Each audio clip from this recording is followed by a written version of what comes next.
Hello guys, welcome to Barca Forever, the channel that brings you all the news, updates and just general discussions surrounding the world of the blue and red. The best team in the world, FC Barcelona. Let's get into it. I'd like to celebrate the win against Elche yesterday. I think Barcelona had a well-deserved win at Elche that puts us 4 points clear of Madrid, who's going to play later on at the Bernabeu versus Rayo Vallecano.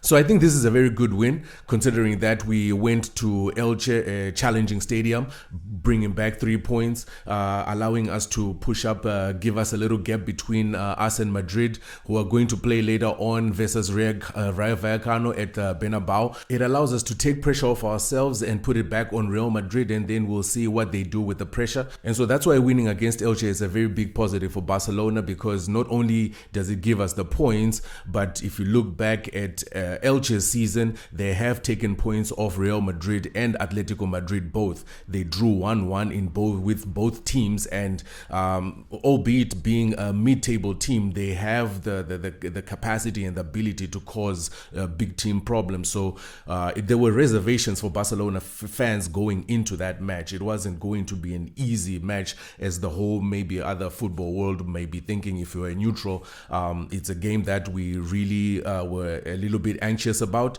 but I think the boys again pulled through and showed the strength and mentality. Now, as we go deeper into the season, in Laliga, we're playing the second round of matches in the Champions League and both the Copa del Rey. We're now into the knockout stages.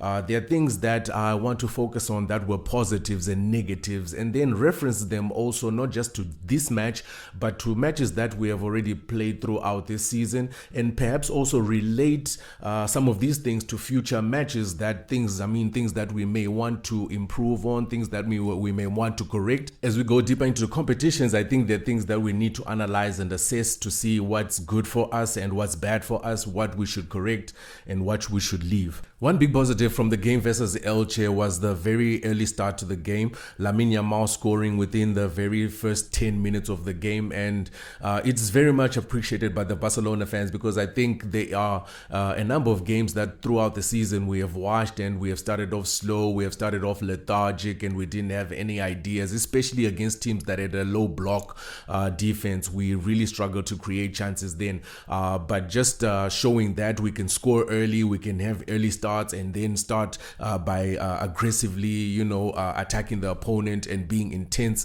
from the very first minute. It gives that satisfaction of winning this game, and also just the inspiration to know that we can probably get better as we go further.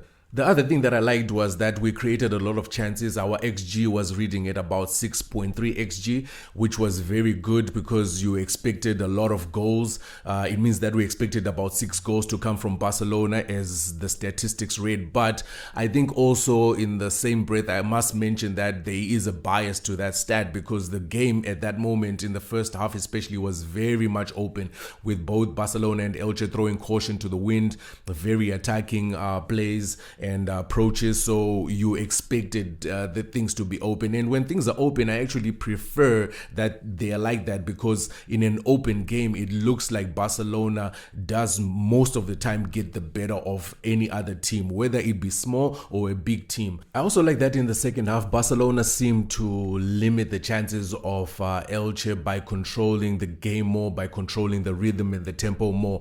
I think it's an experience that they are learning from, that sometimes you don't always need to be so attacking, to be so open. Sometimes you need to control the other team so that you also can control the damage that they can cause you. And in the negative space, of course, we're never going to get away from the high line as Barcelona fans. I think since Hansi Flick came, it's been the bone of contention. It's been the controversial thing that Barcelona is known for, and pundits talk about.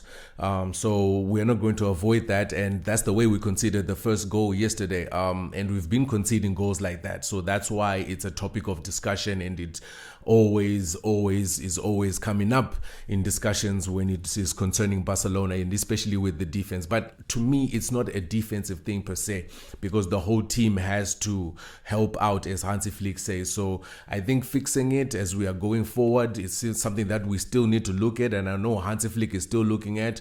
He has said that we need to start marking from the front, and I agree, because since Rafinha came back after his injury, we had been suffering a lot, and it seems to have been remedied a little bit over time because Rafinha's pressing, and of course his presence forces other people around him to press as well. So we have had an improvement in that, but I still think it's not enough.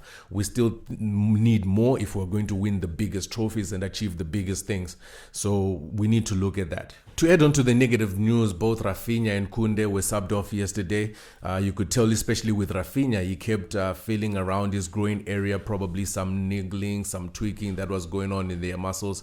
We hope for the medical team to clear them, or well, not clear them, but at least tell us and report back to us that it's nothing serious, and that perhaps if at most they can be kept out for a week or two, that would be the best case scenario. So we hope for the best for that.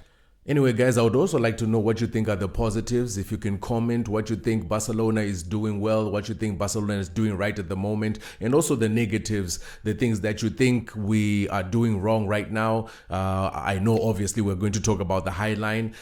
We still have a controversial debate amongst ourselves about that, whether we should just let it go and fall deeper, or continue with that and have also people in the front line helping out by marking from the front. It's all up for discussion, guys. And with that, this is Barca Forever. You could have been doing a million other things, but you sacrificed your precious time for a few moments with me. 1,000 times appreciated.